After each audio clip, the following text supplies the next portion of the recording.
Okay, we are live. Hello, good afternoon, and welcome to today's interesting session, which is, I know I have written the title as Gym versus Karlakattai, but it's not really, we are not like pitching these two things against each other. We just would like everyone to understand. And hi, Rupa, and uh, Hey, Trisha, good to be back and very interesting topic for today. I'm very excited.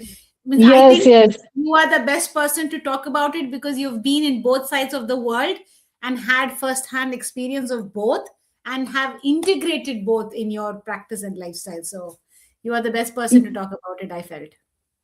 I know, but I understand what you're saying, but to be honest, you played like a big role in triggering these inquiries, I would say. So, especially related to, alignment and all these important aspects because of your experience with Chinese martial arts.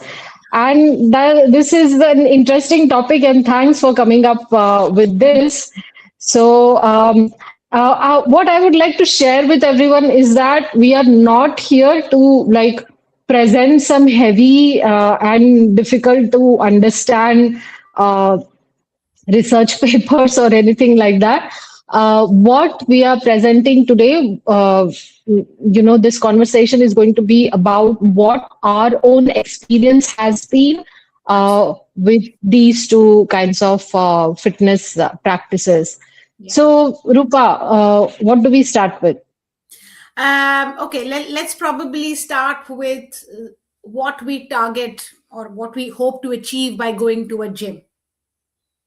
Yeah, yeah, Yeah, yeah. so most likely it is fitness levels, and we're trying to get all the types of fitness levels in the cardio on the treadmill and the weights. So you get some strength training. So a bit of there's not so much flexibility as much, but maybe a bit aerobics, maybe this closest. So yeah, improving blood circulation and sorts. So that's what the general idea of gym is. Mainly cardio and weights. What do you think? Yeah, so yeah, you're right. And also, according to the five parameters that modern fitness gives, which is flexibility, joint mobility, musculoskeletal strength, then neuromuscular coordination, and fifth one is very interesting, body composition. So you're right about people wanting to develop these parameters of fitness, especially with respect to stamina and strength. And you're also right in saying that there is not so much of flexibility component, which I'm coming to now as I'm going to share my experience. But the biggest motivation for people is to get into a certain kind of shape, which is yeah which is kind of, I feel, which kind of ignores the genetics, which kind of ignores the traditional food patterns, the And it traditional also uh, it totally ignores the functionality of what we do with exactly. the body on a day-to-day basis. Yeah. The functionalities should be at Yes. the core of why you do what you do Yes. and how it improves your functionality, not impedes it. Yes. Because if you see in traditional fitness, this does not even come as a parameter of fitness. Body composition is not counted as, because that was never an issue. We know when we were learning, and one of our teachers used to say that, interestingly, he used to say, that if till the last day of your life you can sit in Indian toilet position for going to toilet, you have done well and good for your fitness. Absolutely. um, so that was so exactly. So your point about functionality, right? So functionality, does the functionality exist in your life till the last day of your life, or you have spent the prime age of your life, till like roughly 40, 50, looking that getting into that popular Yeah, shape. the buffed up Uh, look. Yeah. yeah. And then, it's a downhill journey. So that's very important to consider. I would like to share my experience before we go ahead. So I actually, before getting into martial arts, I used to go to gym. Okay. Um, and definitely it used to help. It will always help. If you are not doing anything for your fitness, then doing some kind of, getting into some kind of fitness routine always helps, right? um, and but once I got into martial arts, which was like around 2015, 2015, after that I did not go to gym, because then all the fitness practice was about learning martial arts.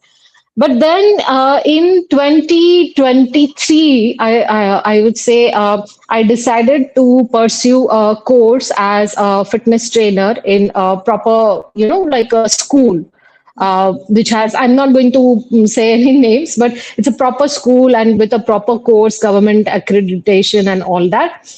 Um, and the most important reason for that was that all the messages that I was getting on social media, and because I was putting myself out there on social media, was these voices very much against traditional fitness. That this does not make this does not have any scientific foundation. We are doing it just because somebody asked us to do it, and because we have been doing it for years.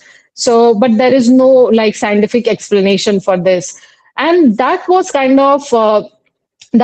the biggest reason why I decided to pursue this course, so that I could understand how modern fitness compares with traditional fitness, right? Now, apart from everything, all the differences that are, I'm going to tell my own experience, because even after doing the course, I was also doing this personal training session. So I had a teacher. I had a proper teacher who was from the school, who under whom I used to train. Right. My experience was that my aches and pains started like, since I've had history of multiple sclerosis, I felt as if my nerve pain started coming back. Um, the it was becoming a challenge to recover from the fatigue and from all the wear and tear. Um, and Also, it was, I would say, I kept getting injured. Okay, so those months were was the time when I got quite a few injuries.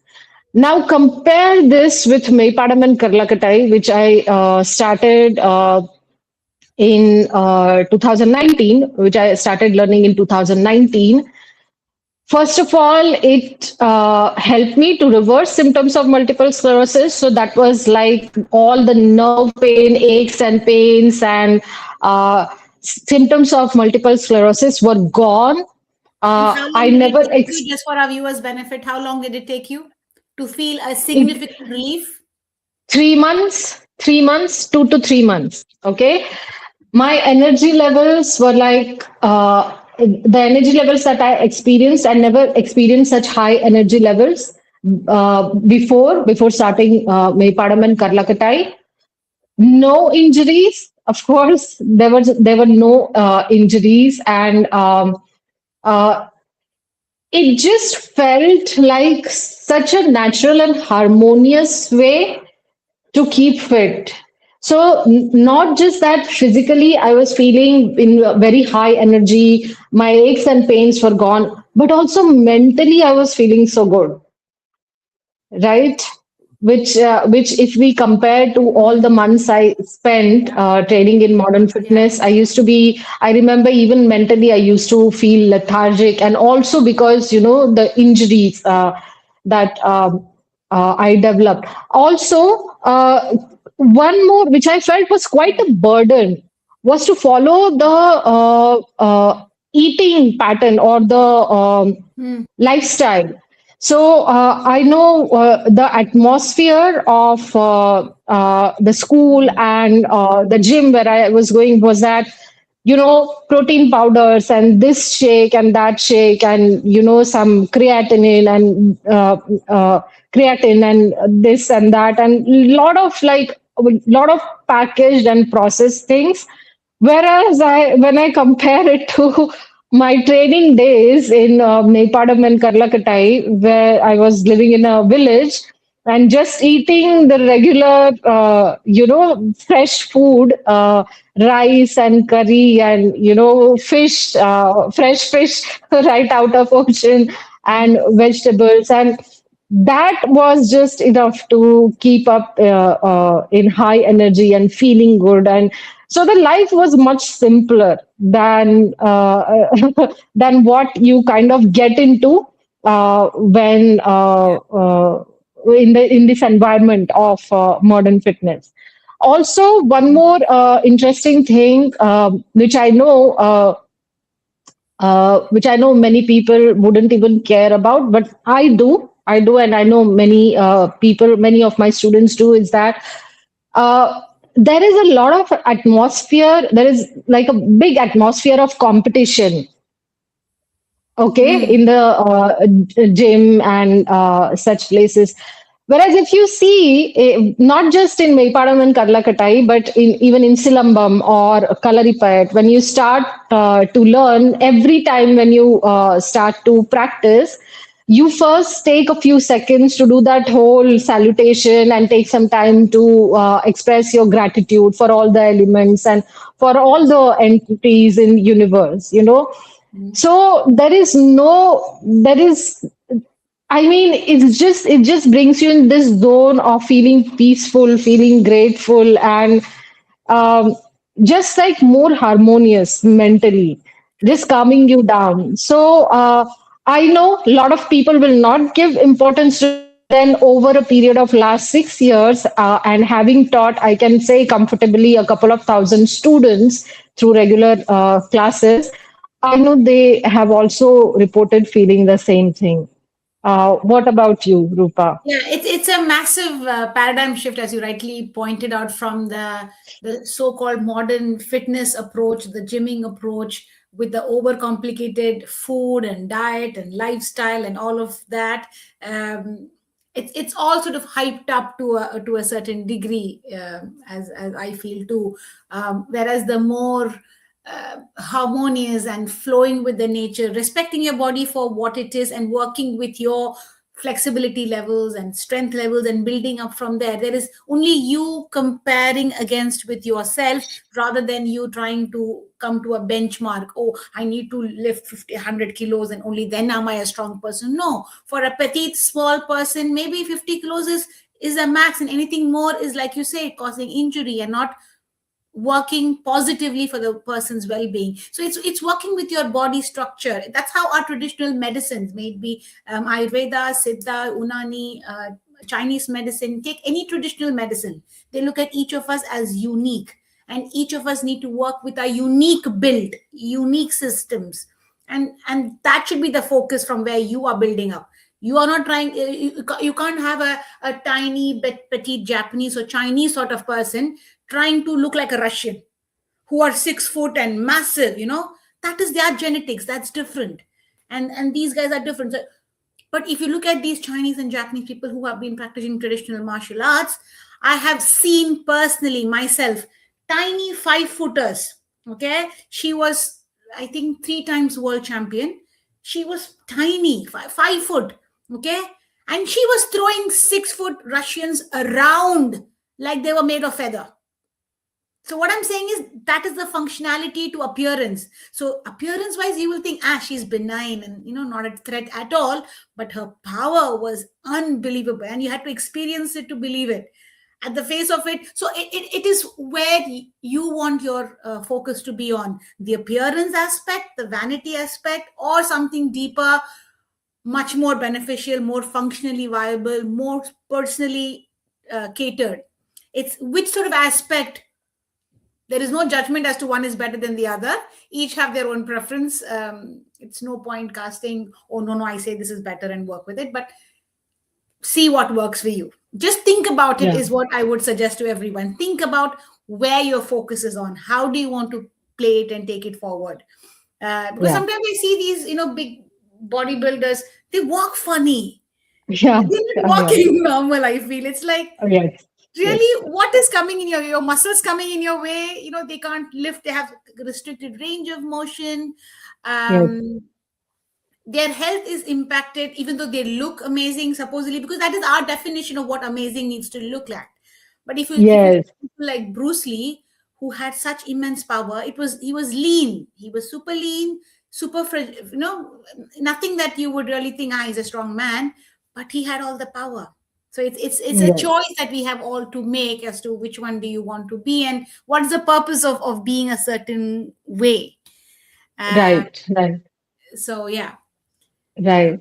And also, I think when it comes to the fitness parameters, for example, when it comes to flexibility, if you have a routine in gym, you have to make sure that, especially after your practice is done, you spend enough time in static stretches. And that's when and most people, they don't spend time in doing the static stretches, which is why they start becoming prone to injuries, which is why their flexibility is not good, and that's why they look stiff. Mm, um, Whereas if you see, and we have also explained this a number of times through our session, is that Meipadam and Karlakattai is a system where dynamic flexibility is already there as a part of the system. mm, You don't have to do much anything actually extra or outside of itself to maintain a good flexibility. Right. mm. In fact, everyone reports an improved flexibility with the practice of Meipadam. And apart from that, even the other parameters of fitness, for example, we talk extensively, we have talked in much detail about fascia, the health of fascia, Mm. then lymphatic detox. So, all these things is what I feel that's what gives this effect of people feeling that this kind of rejuvenation and not feeling tired and achy and painful after any typical Maypadam class. Yeah. And one more point is that whenever I have noticed this, that whenever a beginner wants to join, they first ask the question that I am not doing anything at all. Mm, So can I start, or do I have to do something else to reach some level and then start? So I think I used to feel very surprised that why should that happen? If a system of fitness should be able to take anyone from step 0 to step absolutely. 100. It doesn't matter, if you're someone who's bedridden or you are someone who's already a good athlete, let's say, for Mm, example. mm. It should be it Beneficial to should be both. for everyone. Yeah, Mm, exactly.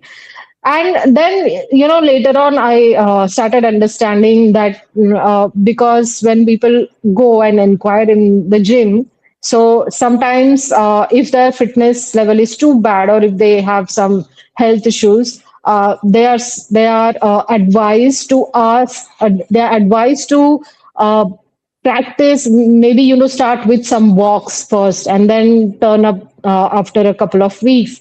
or even So consult with a doctor before going for anything serious. yes, yes, yes, yes, exactly. So, yeah, what do you have to add to, especially when it comes to fitness parameters? So one main important thing, if I have to compare the two in terms of how they work with your body and how they focus, the one crucial and the simplest thing that will identify the both, I feel, is that the gym is more reductionist and it approaches sections in your body separately. Like I'm focusing on the tricep or bicep or my lats and stuff like that. They are focused on each muscle group as such. Okay. And it rarely or probably never looks at the entire body as one body, whereas Maipadam or Karlakattai always invariably will look at working the whole body. Even though you might be swinging the Karlakattai, you're still utilizing the entire body. Like you say, the entire fascia from head to toe is being used and worked with, because you have to move in sync. You can't just keep the entire body still and just move the Karlakattai. It's not going to work ever. It's going to cause injuries, right? As we would always say, you have to use the entire body. And that's how we are built. The arms were never meant to work on their own, or legs on their own, or back on their own. They're meant to work as one unit. They're all attached to each other. I think somewhere in the gym you forget that. You just focus only on the biceps, and the rest of the body is still Yes. sort of idea. Yes. So I think that is the main distinction. So it's Yeah. how you want to work your body is the choice that every one of us have to make. Right, right. And also the involvement of uh, tendons and ligaments. Because, as you know, in traditional martial arts, whether it's Chinese martial arts or whether it's Indian martial arts, we train for that explosive power, which essentially comes from Yeah. conditioning of your tendons and ligaments and not Not really, using your muscles. muscles. Yeah, Yes. Yes. yeah, yeah. That's a core difference Yeah. indeed. Yeah, for traditional and modern arts. Yes, indeed. Yes, yes, So yeah, it's ultimately for people to understand why they're doing what they're doing. Ultimately, just have people thinking on those lines rather than just follow. Everybody goes to the gym, so I need to go to the gym is not necessarily the way to go. But yes, think of what your body you would like to do with your body, and what is your yes, purpose of doing that. How yeah, do you want it to serve you in your life is something each of us needs to take some time thinking before making choices. Do I do this or that, or do a bit of this and that? Make a right. conscious decision rather than just follow the fad. Right, right. And also, I think it also comes from, unfortunately, it also comes from the lack of knowledge about the traditional systems. For example, many people who don't know properly about Karlakatai or Mudgar, they think that it's just about swinging. So it's more of an aerobic activity, whereas there are like so many components when it comes to practicing with Karlakatai or Mudgar, depending on what type of Karlakatai or Mudgar it is, that it it heavily introduces the anaerobic Mm, component of strength building. And we have talked about it. I have published so many posts and articles and videos about this. So it's just the lack of knowledge about this that makes you think that it's very limited, whereas you can bring more than the. It's like if I have to count, and I have been writing about this, that there are actually 9 parameters of fitness mm, compared to 4. I'm not going to count body composition. So compared to 4, there mm, are 9 parameters of fitness which traditional fitness works on.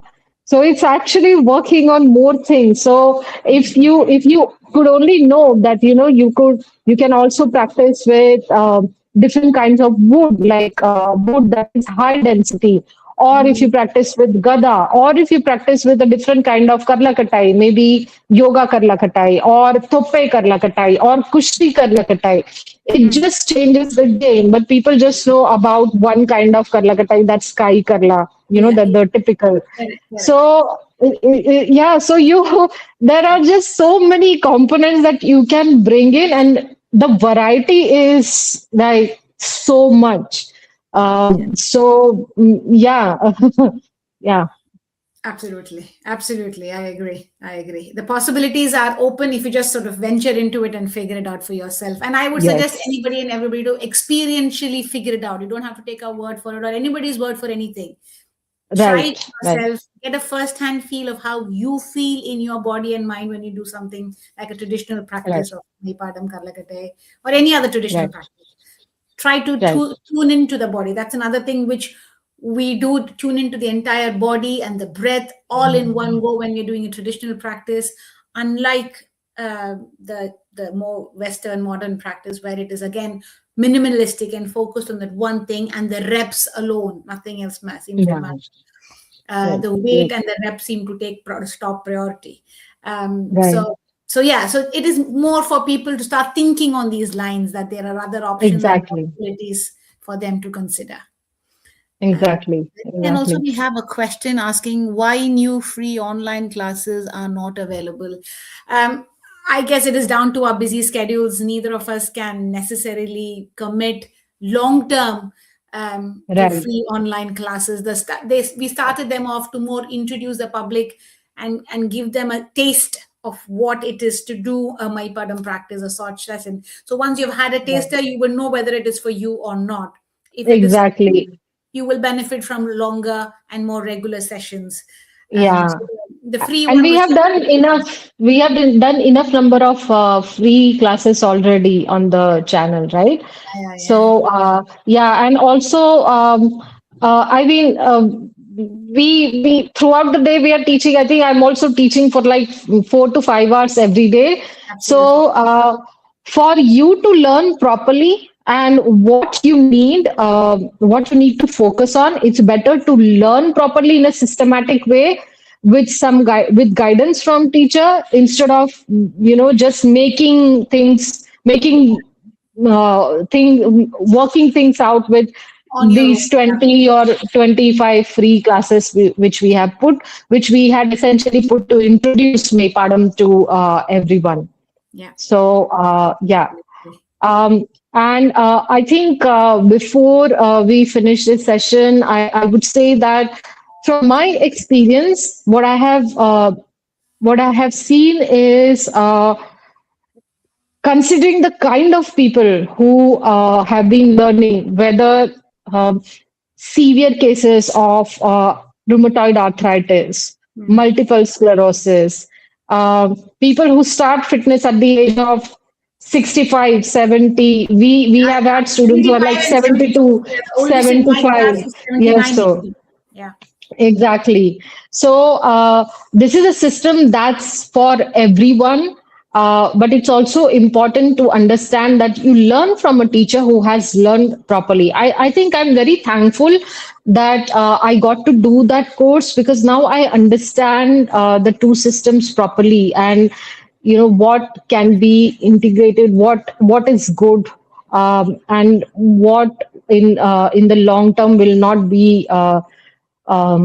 A good thing to include in my teaching. So Hmm. that's very important, and that's why if you're going to start learning Meipadam and Karlakattai, see to it that you learn from a teacher who understands elements of fitness from different fitness routines, whether it's modern fitness, whether it's martial arts, traditional fitness, and things like that. And I think in our teacher training course, that's what we are getting into detail about. We are not just teaching you, hammering you with why Meipadam and Karlakattai is the greatest thing in the world. We No, don't claim that. It's definitely very useful thing, very inclusive thing, but also you'll get to learn how it compares with different fitness practices and what you can choose for yourself and how to understand what to choose for your students who come each of all your students come with unique fitness levels and whatever health health issues. issues or injuries and all that. Rupa, anything more to No, add to that's about it. I this? think we covered everything that we normally feel we think is relevant as such for now. I think Jyoti Lakshmi has shared her experience with Maipadam and Karlakattai as to how it's amazingly benefited her physically and energetically. Thanks, Jyoti Lakshmi, for sharing. Um, it's always Anything good. else? Because I'm sorry, I can't see the comments, Rupa. Yeah, Can that's fine. you Yeah, it was add just Jyoti them? Lakshmi saying that how she's benefited from it. She's had profound changes physically and mentally. It's been very transformative for her. Mm-hmm.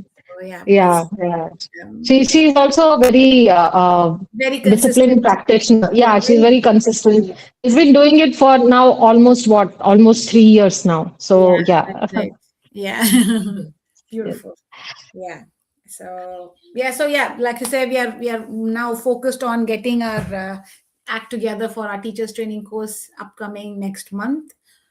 Yeah, nearly there. Yeah, in about 15 days or so. Yeah. So yeah, so we have more to offer in those sessions than you hear us Yes, talk here. yes, Um, yes, yes. so yeah, good luck with your choices is what I would say to everybody listening to us. Yes. Yeah, get in touch with us for more information on anything. Yes, yes, and I think we tried to talk about everything that came to our that we could recollect that came to our mind at this point. But definitely, over a in future we'll keep doing more sessions and bringing in more points and bringing in more of our experience of teaching. So, thank you everyone for joining us, and thanks Rupa for joining me for this Yeah, session thank you today. for being it all And together. Yeah, without you, this wouldn't have happened. So yeah, thank you. You are the okay, main. everyone. All righty. Take care, everyone. Good luck. Thanks. Thanks. Bye. Bye. Bye.